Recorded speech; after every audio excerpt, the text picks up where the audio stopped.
Hi, Eva. Hey, pal. Hey, Frank. How's it going? Yeah, it's going okay. Obviously, as you are incredibly busy and focused on what happened to the Gaza Freedom Flotilla yesterday, I mean, during the night, really, I wanted to talk to you because you were deeply involved with the previous, I mean, this one as well, but you were actually deeply involved with the previous missions. You were on a boat in 2008, which actually made it to Gaza. And correct me if I'm wrong, but I think that's the only time the flotilla made it. I'm wrong. Oh, that was the fourth time. There have been Wow. five, yeah, there were five successful sea missions by individual boats sailing from Larnaca, from Cyprus, that managed to get in. And then there was one more after I'd landed because I was coordinator for the Free Gaza movement inside Gaza. And then after that, once Operation Cast Lead started, that was it. There were individual attempts to get in. I think there were two more, both boarded by commanders. Yeah, just completely, yeah, blindsided and attacked. And then that's when the flotilla became a necessity to come to Gaza with a whole raft of ships, not just one. Okay. Thanks for clarifying that. And but you were so also on a boat in 2010, which was like the biggest flotilla, the Mavi Marmara, more than 500 people on board, and then I think around or seven other ships around the Mavi Marmara. You were on one of these boats. We remember, and again, it's important to remember because not a lot of people know that. Not a lot of people remember that in 2010, Israeli commandos boarded the Mavi Marmara, a massive NGO boat, and killed nine humanitarian, nine people. One of them actually died, a few months later. So it's 10 in total. It's also very telling in regards to the media and the media narrative that today not a lot of people know about this story about the Mavi Yeah. Marmara. But I wanted to talk to you especially about this 2010 mission because you were Yeah. on one of these boats. Hmm. And what happened yesterday, so to the Madleen, Israeli commandos boarding the boat, it looks like they towed it to Ashdod, which is an Israeli port. You experienced exactly that 15 years ago. And a lot of people are wondering what's happening now, what's going to happen in Ashdod. Obviously, every mission is different. Hmm. We don't know how the Israeli army is going to respond now. But so, what happened to you in 2010? Yeah. Thanks. So in 2010, there was six boats on the flotilla in total. There was one cargo ship, Rachel Corrie, had the Mavi Marmara, the major passenger ship. And then there were four additional boats. And I was on the Challenger 1, along with Huwaida Araf. We called it the Safina Samud, the steadfastness boat. And we tried to outrun the Israeli Navy. We saw them approaching the Mavi Marmara, and then we saw them shooting into the deck. Couldn't see the detail, but we could hear the gunfire, and we were just like, "Oh my God!" And we could see the helicopter above, and we tried to kind of make a run for it, make our way towards Gaza, and we were followed by commandos in these very fast ribs, these speedboats, and they were wearing black balaclavas, full military fatigues, guns, and we were kind of they were parallel to us, and we were trying to outrun them, and it just wasn't going to be possible. And our captain said, "Look, we're going to have to cut the engine. We're going to have to give ourselves up here." And the Israeli commandos opened fire on our boat with rubber bullets, not live ammo, but they were very violent in the takeover. They beat people. They shot one of the Belgian activists on the boat in the face. So I was tending to her. She was bleeding. They put bags over a Dutch activist's head, and also Huwaida had a sack put over her head, and they were also bound. I also had my arms tied behind my back, which is like pretty scary when you're at sea. There was an Australian journalist that was tasered on the boat. They were very aggressive, very violent. They were shouting, and yeah, just it was an attack. And then what they did was they got us all to sit in the main area of the boat. They untied us. They seemed to be like on some sort of amphetamines or something because they had like really like big eyes, and they were wearing these balaclavas all the way through. It was very intimidating, and they seemed like quite paranoid and suspicious. I had a badge on, and this commando was like, "What's that?" It was kind of like took my badge. He thought it was like a camera or something. And then we were just having to be with them as they took us. I don't think they towed us. I think we sailed to Ashdod, and then I refused to comply. Some of us also refused to comply. So I was like, I'm not going to make this easy for you.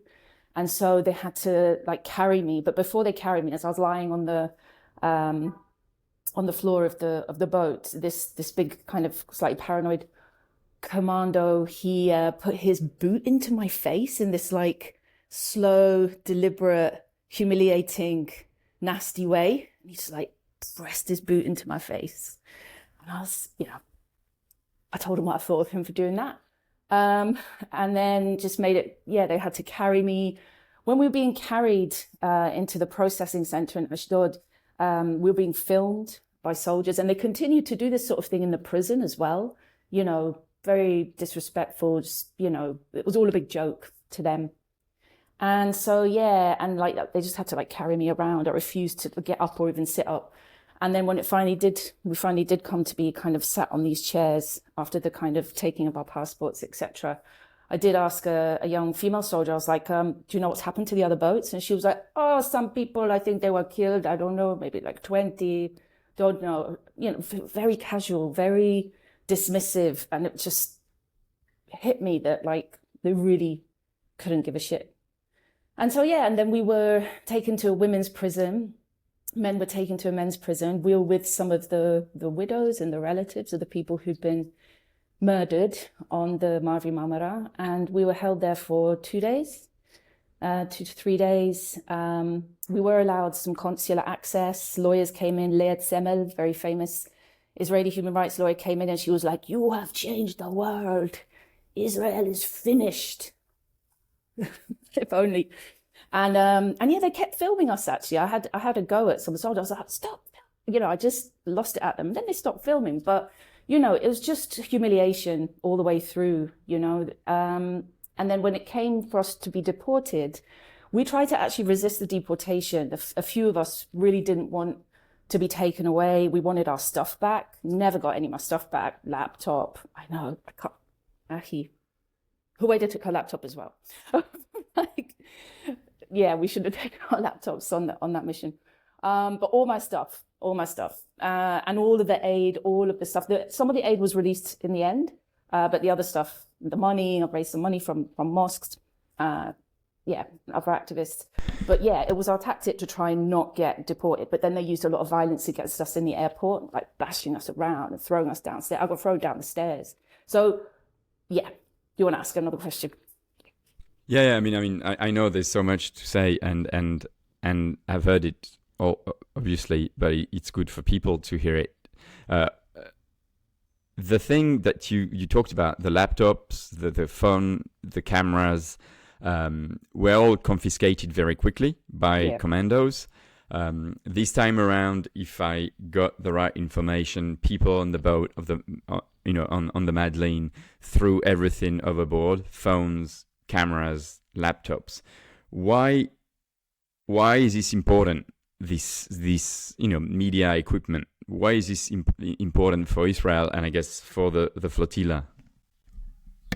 It's an emergency when we do these missions, and it's a crisis, and it's coming into confrontation and conflict with the Israeli army, the Navy, and we want to document this. We want people to see up close the violence of the Israeli occupation forces, and we want to also keep ourselves safe so that there's documentation, so that there's some kind of witness to what's happening, and they know, from the beginning that this has a strong media angle to it. And the longer we can keep the story alive, the longer we can keep Gaza, the focus on Gaza, and the fact that this brutal blockade that's been in place since 2006, keep our eyes on that. And so it's very important to eliminate witnesses. This is what Israel does when it targets journalists. This is the mode of operating that has been in play for decades and decades. So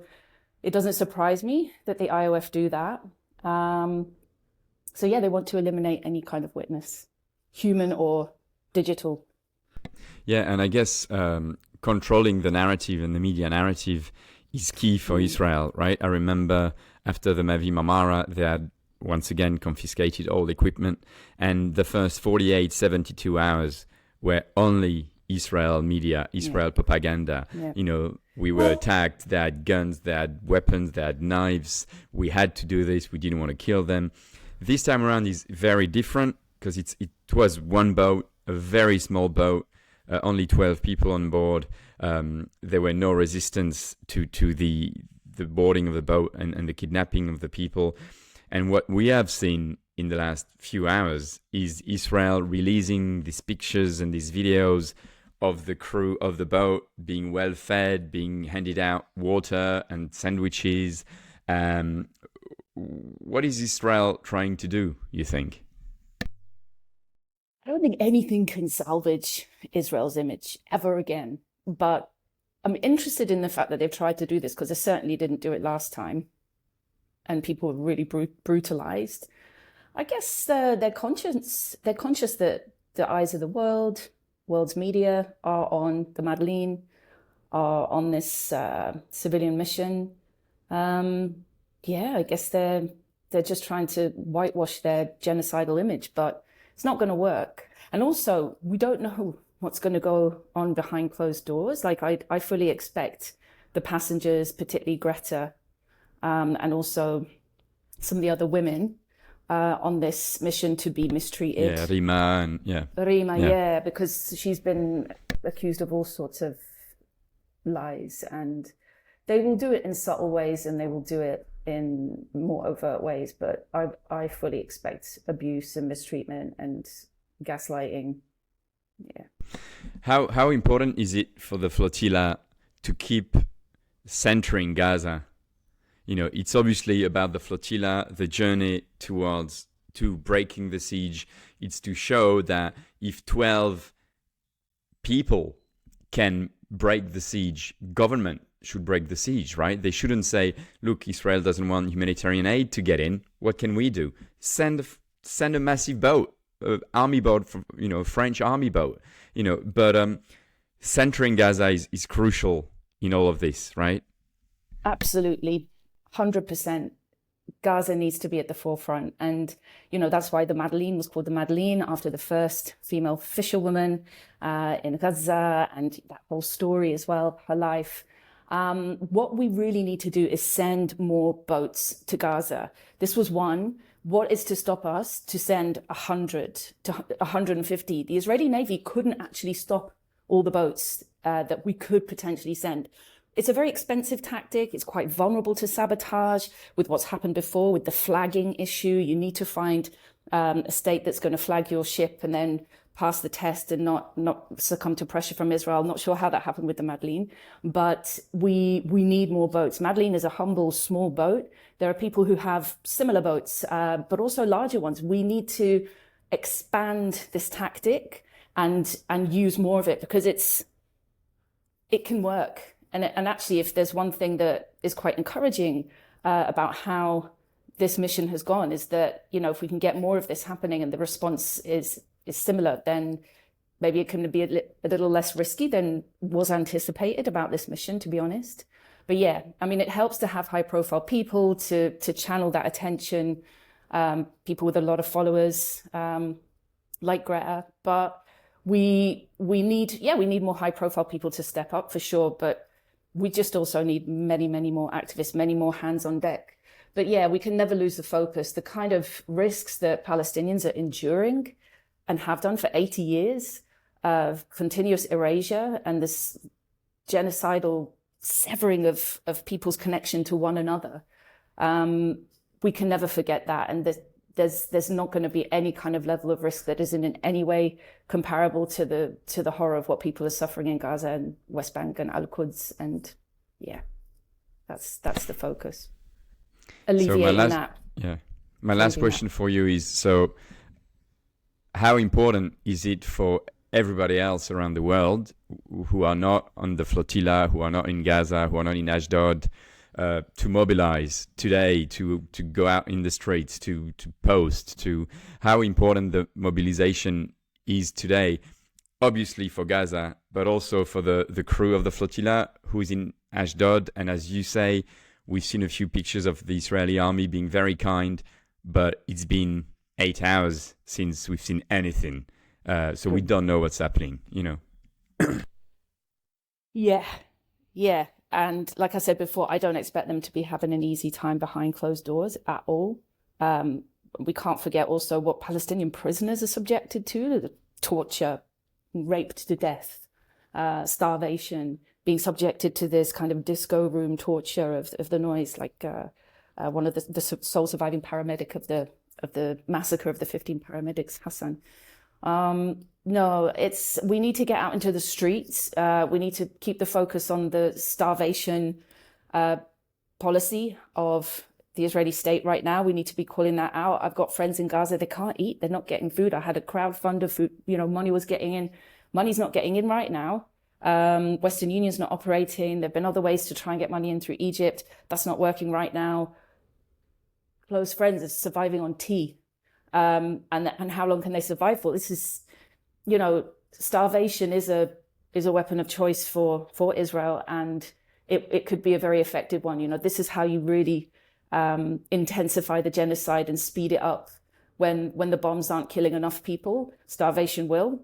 So this has never been more urgent. It's never been as bad as it is. So, taking this touch point of, more media interest in the fact of the genocide on Gaza, get out there and demand safe passage of aid, the end of the siege, the end of the genocide, the end of the complicity of all Western governments that aid and abet and arm the Zionist entity. This is really what we need to be doing. So I know people get tired, and I know that people kind of stop, and sometimes you've got the demos on a Saturday once a month or once every 2 weeks. But here we've got a flashpoint, and again, it's a mobilization opportunity. So yeah, everyone should get outside the Israeli embassies in their countries. Everyone should be getting on the phone, particularly in the UK flagged vessel. That's an attack on British territory. That's what it means in the laws of the sea. It's an act of piracy against a British vessel. It's an attack on British territory, and these people have been kidnapped. So it's a crime in international waters. It's another additional crime, a war crime by the Israeli state. So yeah, all eyes on deck, all hands on deck, and also everybody out onto the streets. Thanks, Eva. Thanks, Urti. Oh, Ahi. I miss you. Yeah, thanks. Yeah, we'll be in touch soon. Bye. Bye.